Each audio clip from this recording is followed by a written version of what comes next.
Bien, nous reprenons au chapitre 37, verset 12. Ce verset se situe immédiatement après le récit que la Torah a fait, du récit des rêves de Joseph à ses frères et à son père. Et donc, le passage précédent s'est terminé par les mots « Vaï garbo aviv », ça veut dire son père l'a tensé, grondé, réprimandé, mais en même temps, Aviv Shamar et Adavar. Et Aviv Shamar et Adavar, ça veut dire que Jacob est conscient que quelque chose est en train de se préparer. Et il attend de voir ce Davar se réaliser. Quel Davar? Alors, vous comprenez la manière dont les choses s'organisent. Et donc, immédiatement après, la Torah commence à raconter « Vayelchu echav lirot et tson avihem bishrem » et voilà que ses frères, et pourquoi est-ce que la Torah dit ses frères alors qu'elle aurait pu dire ses fils en parlant de Jacob? Je veux seulement attirer l'attention sur l'organisation du récit. Et donc, les frères partent faire paître les troupeaux de leur père ou à Shrem. Il doit y avoir une raison. Pourquoi les Dafka là-bas? C'est tout juste dans le récit précédent, dans la paracha de la semaine dernière, si il n'avait pas fallu s'enfuir de là-bas après ce qui s'est passé. On ne s'est pas enfui. On est parti de là-bas parce qu'il fallait aller à Bethel sur l'ordre de Dieu. Vous vous rappelez de cela? Oui. Et la Torah avait dit, mais la Chitat Elohim, une panique divine en quelque sorte, a frappé les cités alentours et n'ont pas poursuivi. Bon, mais est-ce que cette fureur, cette haine de l'environnement s'est calmée, elle a disparu? Bon, et pourquoi il faut aller précisément là-bas pour faire paître les troupeaux? Faire paître les troupeaux, c'est d'une manière générale dans le langage de la Torah, c'est qu'il y a quelque chose à accomplir, il y a quelque chose à faire, il y a un tikkun à réaliser. Et ils sont allés là-bas. Vayomer Yisraël, El Yosef. Et de nouveau, le nom Israël. Et ça veut dire, encore une fois, que d'emblée, la Torah nous fait savoir que le récit qui va suivre, l'épisode qui va suivre, le dialogue qui va suivre, doit être mis à l'indice d'une dimension, d'un élément, d'une étape de réalisation de la suite de l'histoire. On pourrait dire un petit peu les choses de la manière suivante, mais je n'ai pas le temps d'élaborer, je n'ai pas le temps de développer. Qu'à chaque fois qu'apparaît la dimension Yaakov, eh bien, il y aurait comme un indice du fait que on est dans un stade, dans une situation, je ne veux pas dire de repos, mais en tout cas d'inactivité. Tout se passerait d'une certaine manière comme si, dans la vie de Jacob, il y a des événements, il y a des épisodes, il y a toutes sortes de choses, mais l'histoire ne progresse pas. Et qu'à chaque fois qu'on parle de Israël, alors c'est un dynamisme permanent. Je voudrais illustrer cela tout en étant conscient du fait qu'il faudrait analyser cela beaucoup plus profondément. Mais enfin, ne serait-ce que du point de vue superficiel. C'est le fait qu'il y avait un des très grands maîtres d'Israël, vraiment un très grand maître d'Israël, un possèque important de la dernière génération, qui était le Chazon Ish, Rav Yeshayahu Karlitz. Et on a interrogé le Chazon Ish au lendemain de la création de l'État d'Israël, sur la signification de l'événement. Et le Chazon Ish aurait répondu, eh bien, on mettait les tefilines avant, on mettra les tefilines après, il ne s'est rien passé.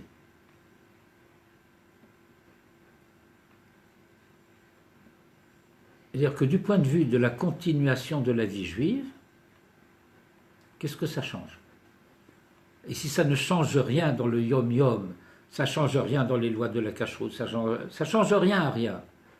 Et donc, si ça ne change rien à rien, il ne s'est rien passé. Et ça veut dire que depuis, j'exagère un petit peu, mais enfin, depuis Matan Torah et jusqu'à aujourd'hui, il ne s'est rien passé que des péripéties, et la plupart de ces péripéties ont été provoquées soit par des Rchaïm, soit par des Goïm. Vous voyez un peu la perspective dans laquelle ça se situe.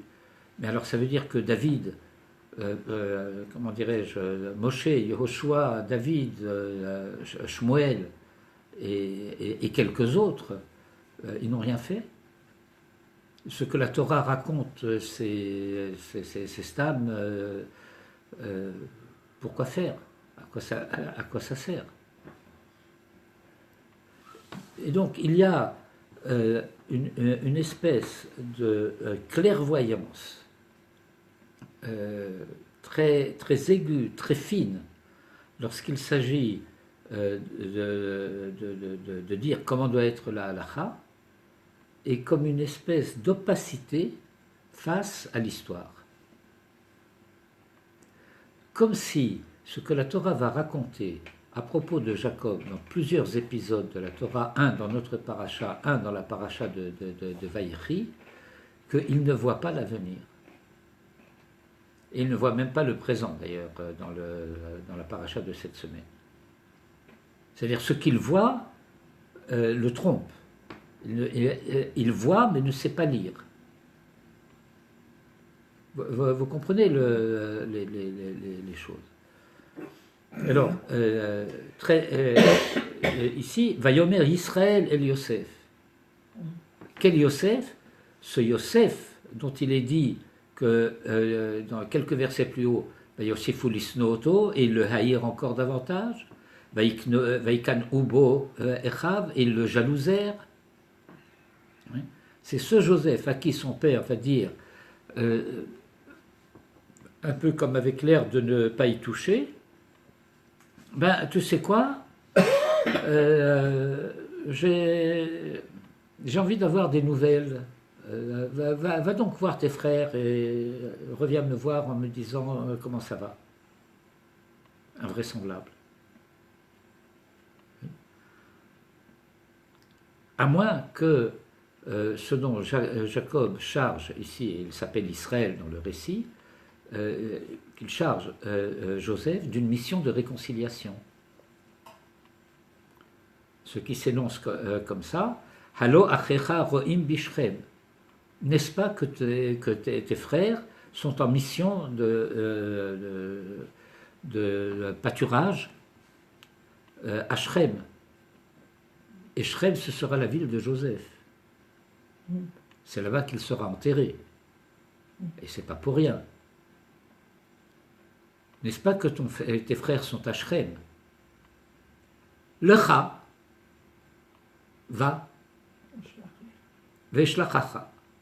Bon, il y a beaucoup de détails dans le verset que nous n'avons pas le temps d'étudier. Il faudrait prendre les textes, les midrashim, mais ça, pourquoi pas l'ech? Pourquoi lecha? Veshlachacha. En tout état de cause, ça veut dire lecha veshlachacha. Donc je retraduis à ma manière un petit peu. Va et je t'enverrai, mais ça veut dire si tu es d'accord pour aller, si tu vas, je t'envoie. Si tu ne vas pas, je ne t'envoie pas. Tu ne vas que parce que je t'envoie. Mais en quelque sorte, ça se présenterait de la manière suivante. Il y a une mission dangereuse, on a besoin de volontaires. Alors ceux qui se sont portés volontaires, ceux-là, on les envoie. Mais on n'envoie que les volontaires. Lecha veshlachacha alehem, et je t'enverrai vers eux. Vayomer lo hineni, et Joseph répond, je suis prêt. Et donc, ce n'est même pas à mot couvert. Jacob et Joseph se comprennent parfaitement. Je suis prêt. Alors maintenant que tu as dit je suis prêt, alors voilà la mission. Vayomer lo. Lechna, va, je te prie, re'e et shalom achecha vet shalom hatzon. Vois la paix de tes frères et la paix du troupeau. Vois si les frères sont en paix entre eux et vois s'il peut y avoir la paix entre vous. Ce que j'ai appelé tout à l'heure une mission de réconciliation.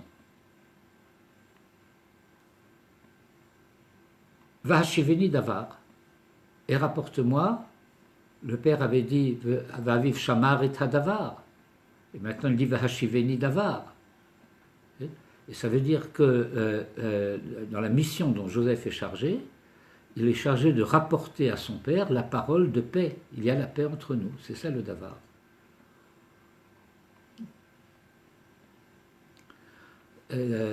C'est, je crois, un enseignement dans le Shlam. Il faut que je vérifie, ma mémoire n'est pas suffisamment claire à ce sujet, qui explique que, étant donné que l'homme est Chaya Medaber, eh bien, ça veut dire que le davar par excellence entre les hommes, c'est le mot de Shalom.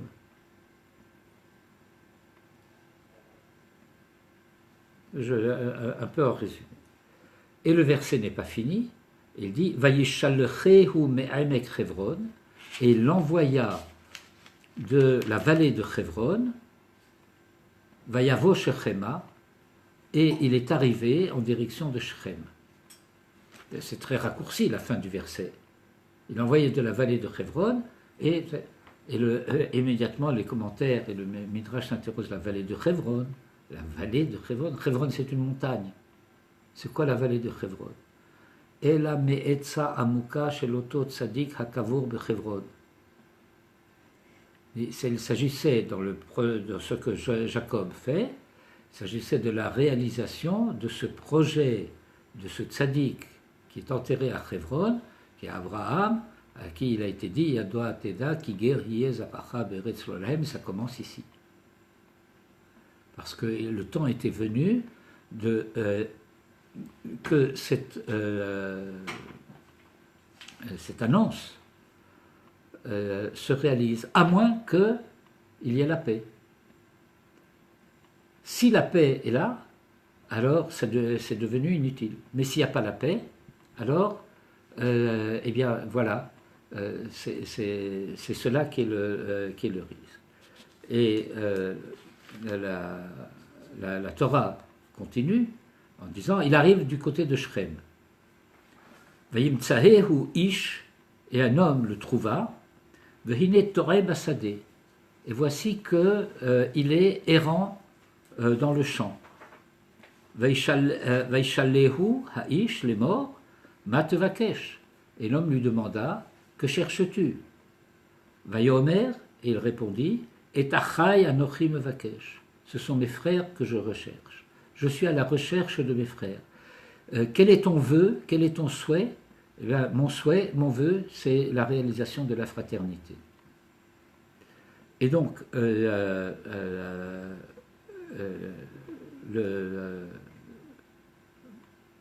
question qui se pose, eh bien, puisque moi je suis à la recherche de mes frères, je suis à la recherche de la fraternité avec les frères, où les trouverai-je? Et pourquoi il interroge cet étranger qu'il ne connaît pas? Pourquoi cet étranger le saurait-il? Il dit, dis-moi où ils sont. Il aurait dû dire, sais-tu où ils sont?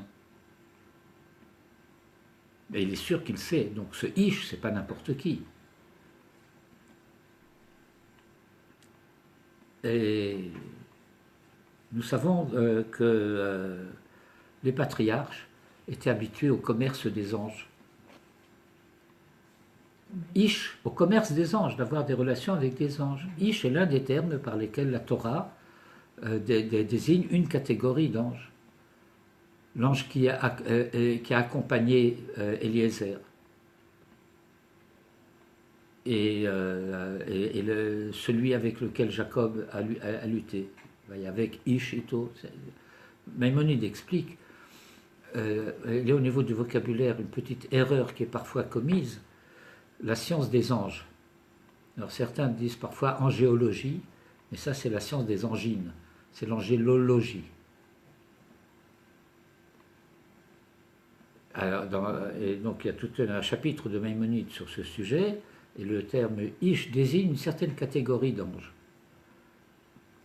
Et Joseph lui demande, Hagid Anali, dévoile-moi, dis-moi de grâce, Efo Hemroim, où font-ils paître les troupeaux? Vayomer Ha'ish Nas'o Mise. Et l'homme dit, ils sont partis d'ici. Sous-entendu, cette fraternité que tu recherches, eh ben, ils s'en sont éloignés. Kishamati Omrim, car j'ai entendu dire, Nelecha Dotania. Allons, Dotania, le Midrash va interpréter comme étant, comment? Din. Comme étant le lieu du jugement de Dieu.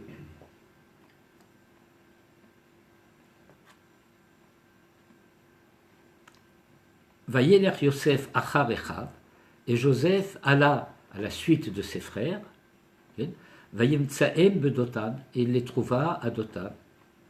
Vayeru oto merachok, uveterem yikarev alehem, et toute la suite du récit qui va faire état donc de ce fait que dans un premier temps, il est condamné à mort, et puis Reuven va le sauver, parce que c'est Reuven qui va intervenir pour commuer, faire changer la décision. Et puis ensuite, il va y avoir un passage très ambigu. Il est jeté dans un puits, dans une fosse. Dans cette fosse, on dit « Vabor rek et bomaim ». Le Talmud va dire s'il est vide, bien sûr qu'il n'y a pas d'eau. Dit de l'eau, il n'y a pas, mais il y a autre chose. Bon. Et donc,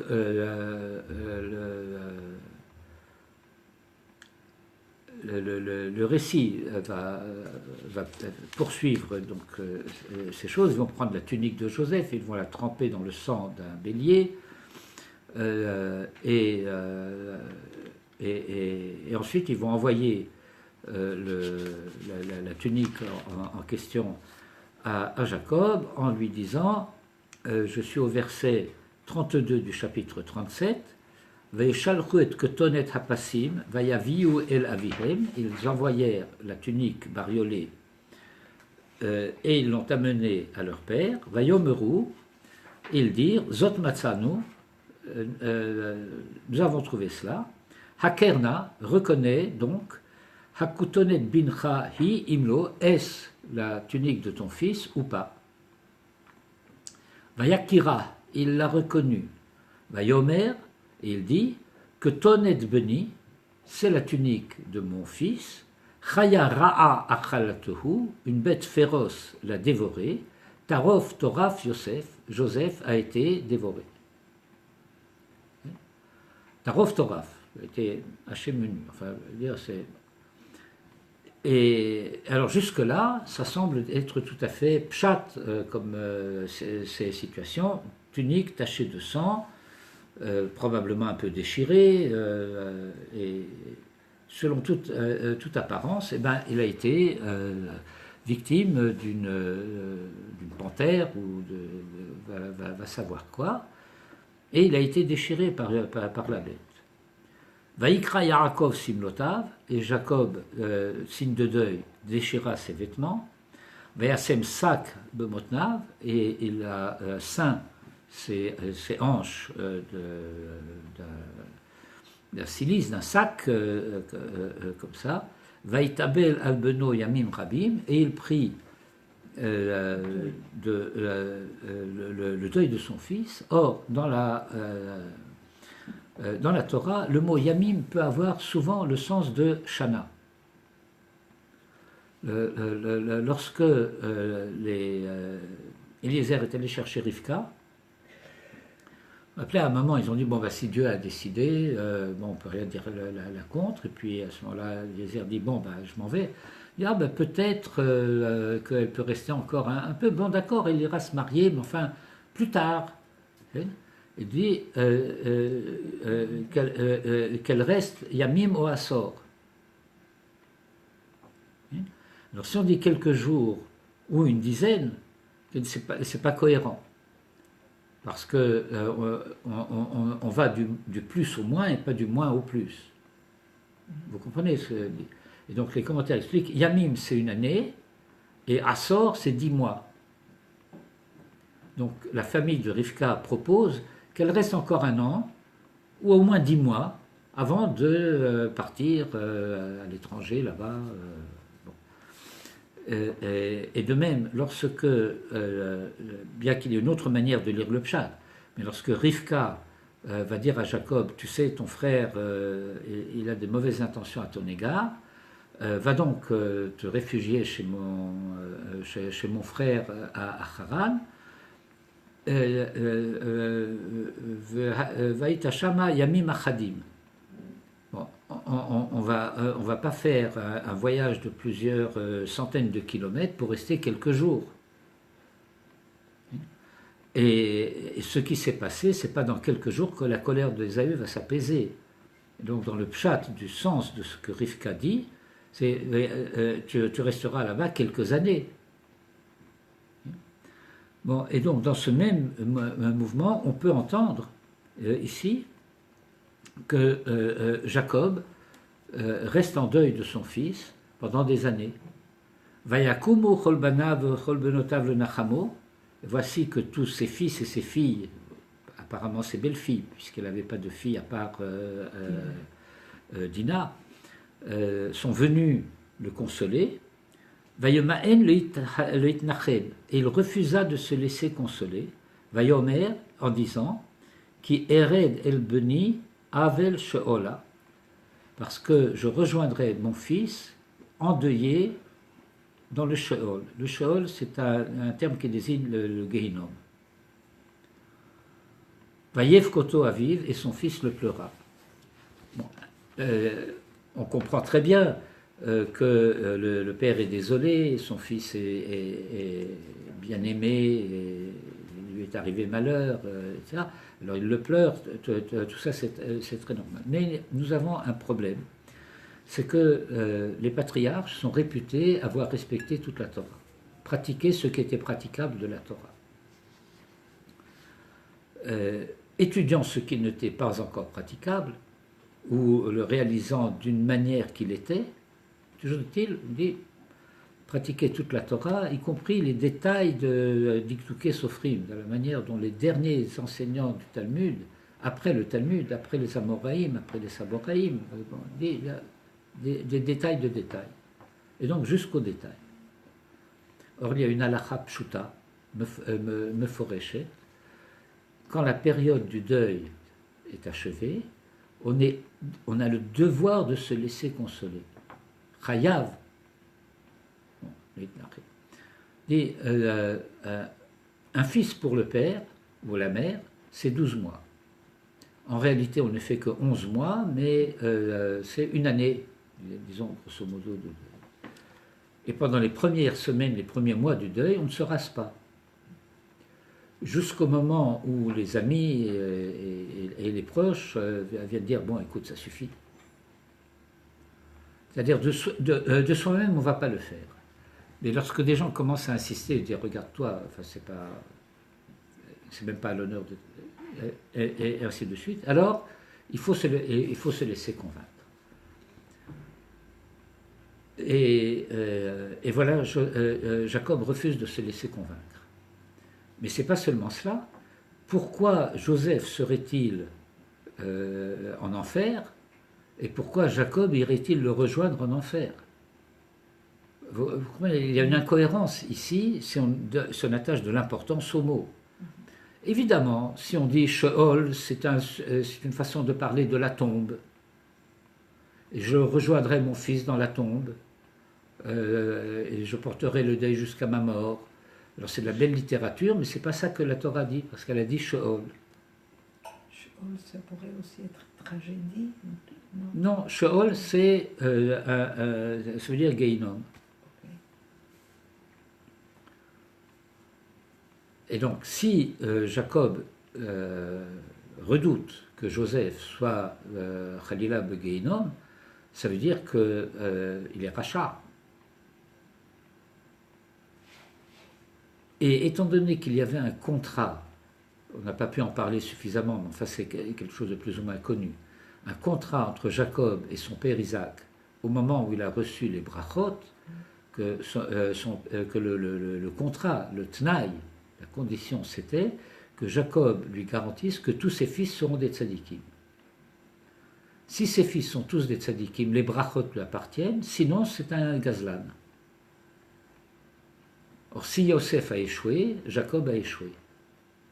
Vous comprenez la manière dont les choses s'organisent. Or, que nous dit Rashi sur le Midrash? Que lorsque il lui apporte la tunique de Joseph, Jacob voit la vision de Joseph avec la femme de Poutifar. Et à ce moment-là,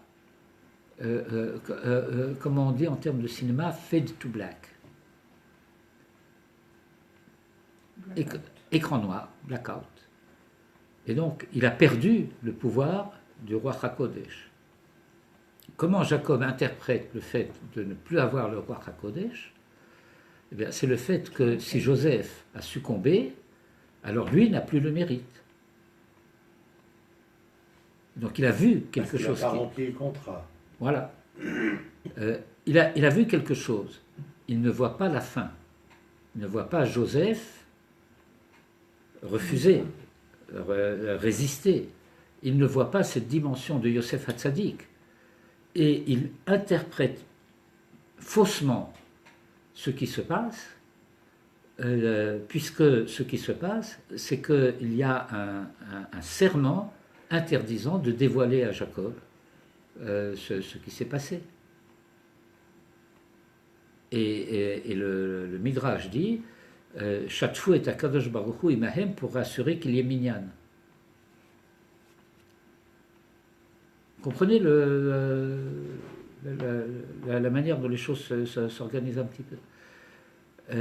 Et donc Dieu ne peut pas lui dévoiler ce qui se passe. Mais donc Joseph, on l'a vu en Égypte, on l'a vu succomber à la femme de Potiphar, donc on sait qu'il est vivant. Et qu'est-ce que ça veut dire Tarof Toraf? Eh bien, il est devenu Taref, il n'est plus cachère. Et donc, il y a de ça le Tarbout Ra'a. Et c'est le seul cas dans la Torah, dans la Halacha, qu'il n'y a pas de rémission au deuil.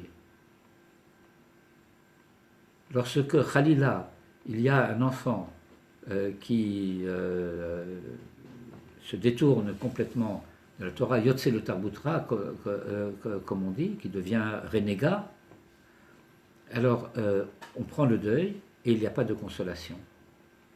Et c'est ce que la Torah raconte à propos de Jacob. Et je voudrais terminer simplement en prenant un petit peu les devants par la suite. Nous savons ce qui se passe dans la suite de l'histoire. Dans la suite de l'histoire, Joseph devient le vice-roi d'Égypte. Et en tant que quoi devient-il le vice-roi d'Égypte? Il devient vice-roi d'Égypte en tant que Sham Itanu Nahar Ivri Eved le Saratabarim. Oui, Saratabarim. Que le grand échanson raconte à Pharaon qui a rêvé des rêves et à qui on n'est pas capable d'expliquer ses rêves. Eh ben, tu sais, c'est pas tout à fait à mon honneur, mais enfin, je dois rappeler que un jour, tu t'es fâché contre moi, toi, Pharaon, tu m'as mis en prison avec le grand panetier, comme on dit. Et là-bas, il y avait avec nous un jeune hébreu qui était esclave du grand prêtre de Héliopolis, Cohen On, Potiphar. Et nous avons rêvé, et il nous a expliqué nos rêves, et la manière dont il nous a expliqué, c'est ça qui s'est produit. Et on amène Joseph devant Pharaon, et Joseph va devenir vice-roi d'Égypte. Mais qui c'est ce vice-roi d'Égypte qu'on a sorti de la fosse? Là, tout le monde sait que c'est un Nahar ivri, parce qu'il a toujours dit Gunov Gunov Timer et Saïvrim. Et donc, dans tous les journaux du soir et du matin, dans le New York Times, dans le Monde, dans le Herald Tribune, dans le Manchester Guardian, etc., un Hébreu vice-roi d'Égypte. Ça se sait. Il y a des caravanes qui traversent et qui vont de poste en poste et qui racontent ce qui se passe. Et donc on sait parfaitement en Eretz Canaan qu'il y a un Nahar ivri qui est devenu vice-roi d'Égypte. Combien il y a de Naharim ivriim qui sont susceptibles d'être devenus vice-roi d'Égypte? Un. Yosef. Et donc, cette espèce d'image d'Épinal, selon laquelle on l'aurait cru mort, ou que même Jacob l'aurait cru mort, pour deux raisons. La première que j'ai expliquée tout à l'heure, et celle que j'explique maintenant, sont invraisemblables. Mais pour un père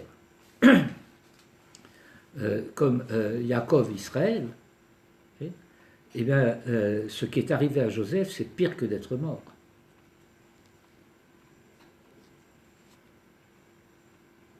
Voilà, donc il faut se rendre compte que tout se passe comme si, avec la complicité de Jacob et de Joseph lui-même, eh bien, la Providence met en place ce qui sera les conditions de la restauration de la fraternité entre les frères. Ça va prendre du temps, ça va pas être facile, mais en fin de compte, ça réussira. Je dis bien, en fin de compte, ça réussira, parce que c'est quand cette fraternité entre les frères se réalise que le Sefer Bereshit peut s'achever. Puisque tout le sujet du Sefer Bereshit, finalement, c'est est-ce que la fraternité est possible? Et si elle est possible, où? Il s'avère que cette fraternité se concrétise comme la possibilité réelle dans une famille particulière, qui est la famille des fils d'Abraham, d'Isaac et de Jacob, que la Torah appelle Israël. Tודה רבה.